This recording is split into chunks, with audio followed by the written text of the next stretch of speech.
Kamala Harris also said something. She said when she was a prosecutor, by a stroke of a pen, she could get anybody in trouble. And you make that person a president? Not now for America. Maybe in the days of the Antichrist. Greetings to you, my dearest family. Welcome again to Direct TV, bringing to you the truth with Brother Joshua. And right in today's video, guys, I'm here with the man of God, Reverend Dr. Chris Oyakhilome, DSCDD. And my dearest family, I've been saying to you guys that, the YouTube algorithm have not been smiling on my videos.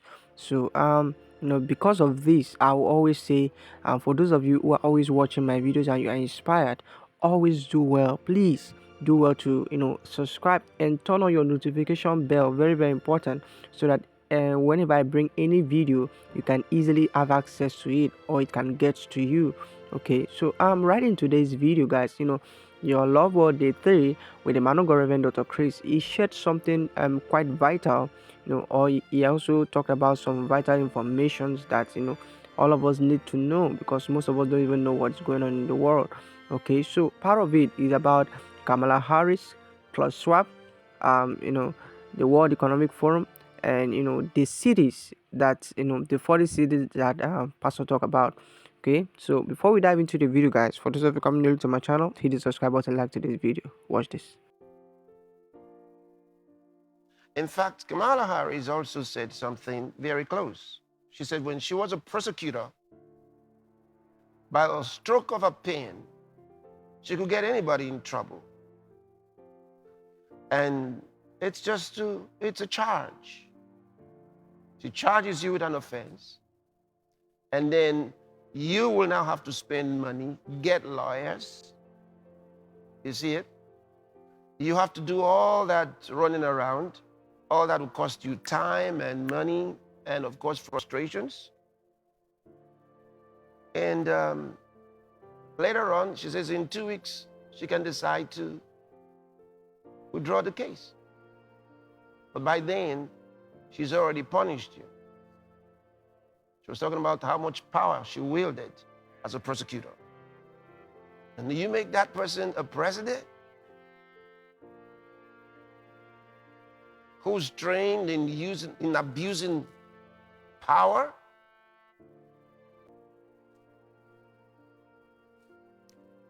Maybe not now.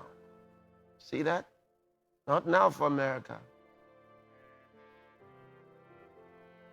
Maybe in the days of the Antichrist, they'll probably have such precedent to support the Antichrist. Terrible. Mexico,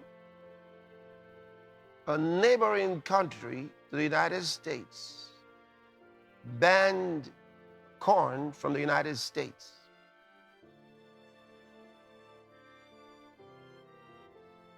Because all the corn that comes from there is GMO. What's Africa waiting for? If Mexico can be that smart to ban corn that's coming from there, African countries ought to ban corn that's coming from every country outside your borders. You are surrounded enough with water. Ban the corn that comes from overseas. We showed you yesterday, they've laced the corn with spermicides, and that's just one part of it.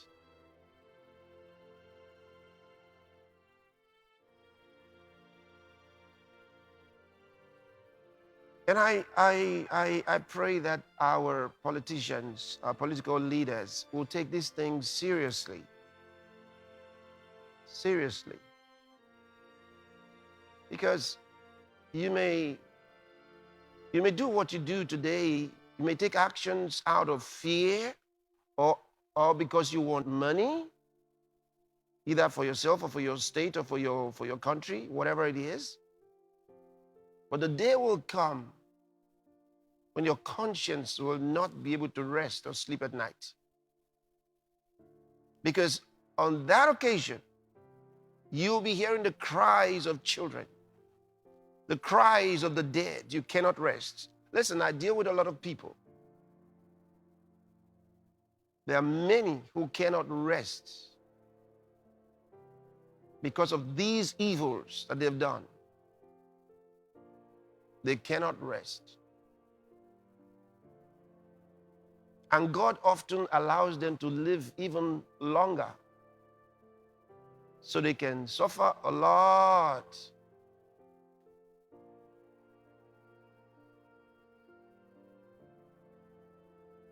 No health. So, I warn you,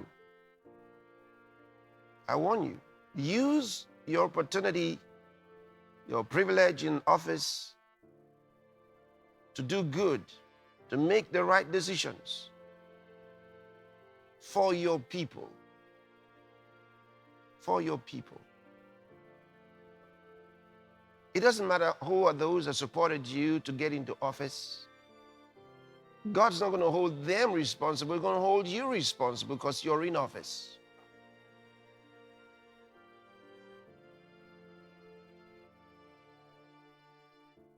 So give attention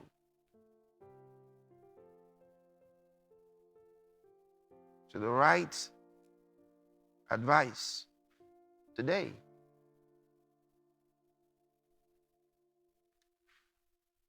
Now, that will lead us into a couple more things.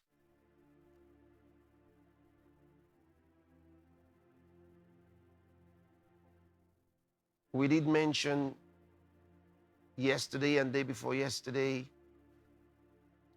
the war against free speech. And one of the reasons for that is because the WEF and the World Health Organization want to abolish elections. And you better believe what I'm telling you. They want to abolish elections. And how do they do it? Gradualism.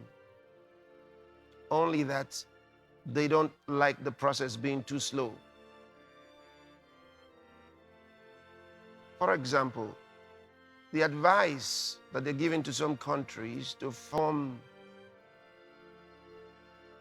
what they call unity governments, which is the paralysis of opposition parties.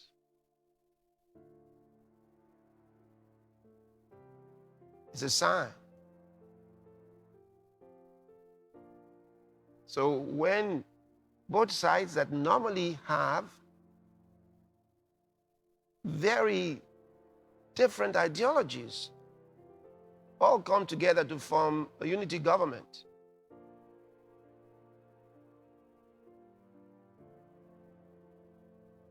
looks nice to a lot of people.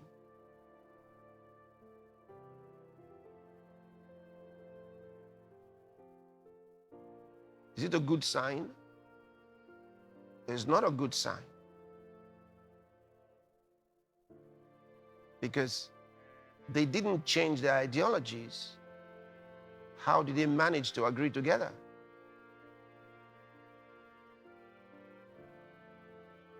Yeah, because there's a push. There's a push to unite them. And when they unite them, there's no more opposition. And if there's no opposition, and then the public not allowed to oppose anything, since you have no more rights to free speech, then those who really want to usurp authority and replace this government of national unity will move in and take over.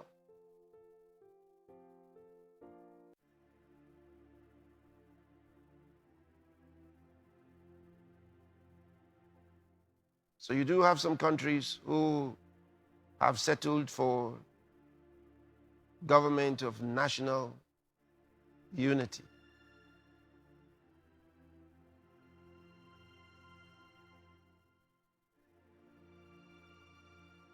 Interesting.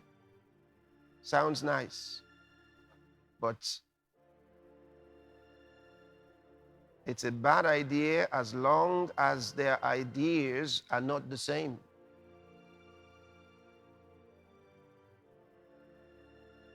So they say that they're coming together for the good of the country.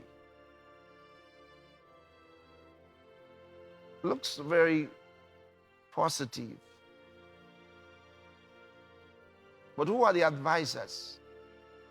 And for what purpose?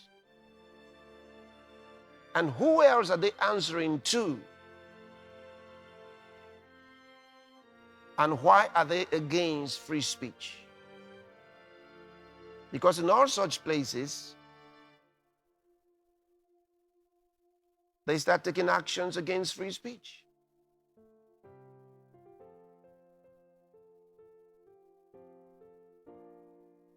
Then they start settling for ESG. And whenever you have that ESG,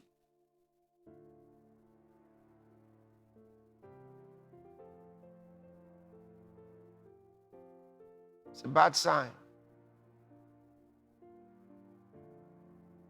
Those are World Economic Forum's recommendations to nations.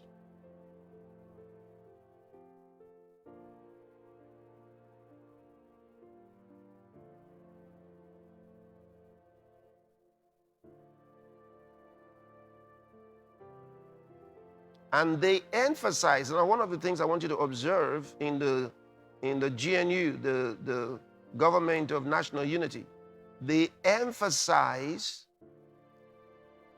getting advice from experts and the most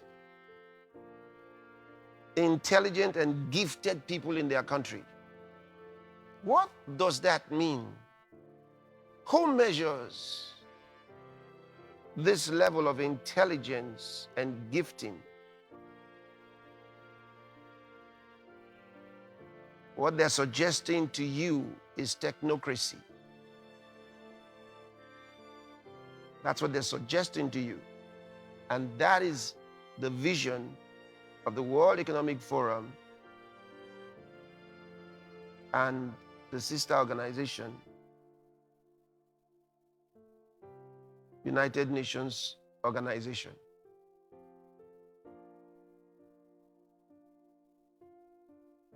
So what they want to bring in,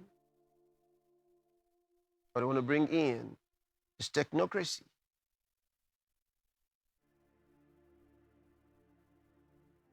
The government of the elites.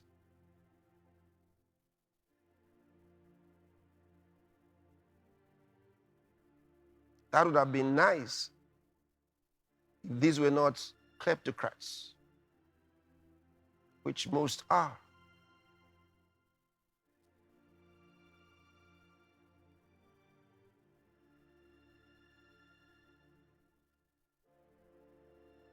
And then the next thing is the C40 cities. Some of you may not be aware of that. You think about the 15-minute cities being spearheaded by the C40 cities. The C40 cities refer to cities around the world. They initially were about 40 of them. They've added more now. So even though the name hasn't changed from C40, but they've added more. So which city in your country belongs to the club of the C40 cities?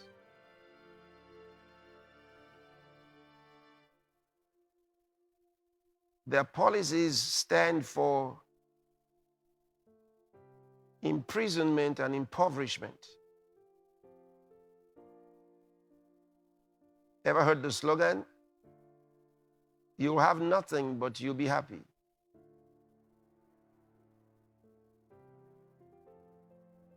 That's the push towards an antichrist society as described in the Bible.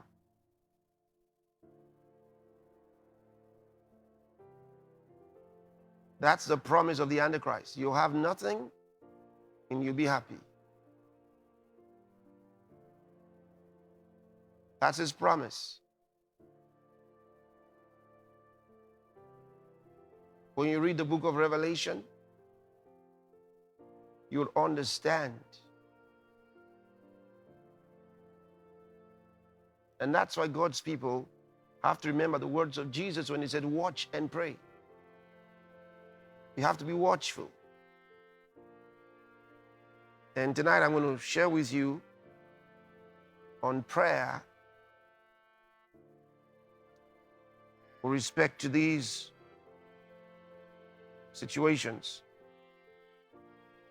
Because there are many who are government bureaucrats who have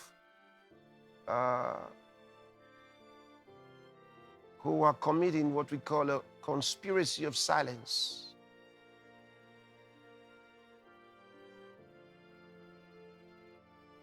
They're committed to saying nothing, even though they know these evil things that are going on. They know. So the plan is to dispossess you of your assets and inconvenience you in so many ways until you are adjusted in such a way as to even ask for what they're handing out to you.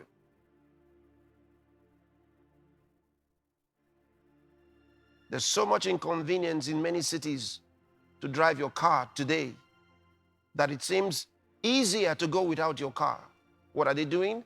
They are prepping you, programming you to do without your car. They're programming you. They're making it as difficult as possible for you to use a car. Make it as expensive as possible.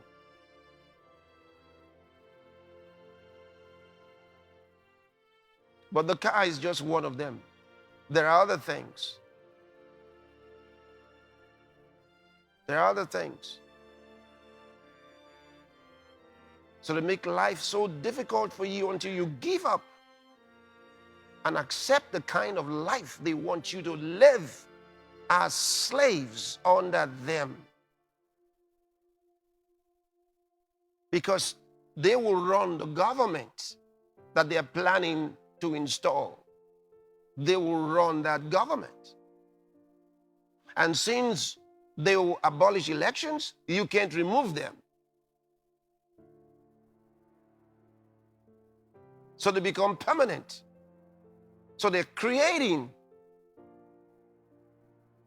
a monarchy of some sort without saying it's a monarchy.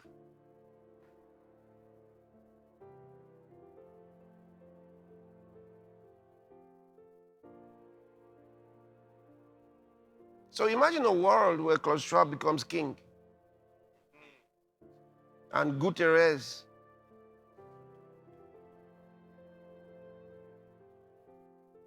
becomes his chief advisor. What a world. What a world.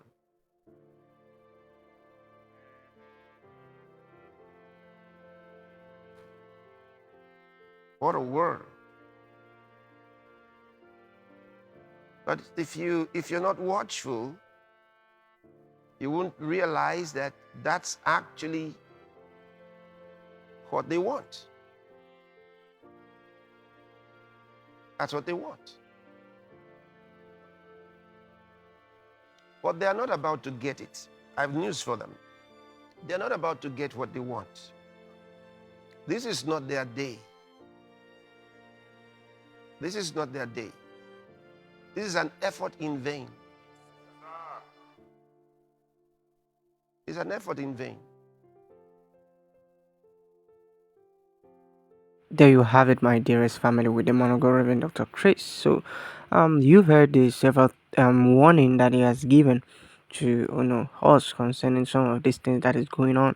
There are a lot of people that doesn't like what pastor says. You see, there are a lot of people that begin to think pastor is talking about or he's getting into politics too much, or he's talking about, all the elections, all the political stuff too much. So some people say he's not supposed to talk about some of those things. And when I hear such things like that, I usually get concerned about such people because they don't even know what's going on.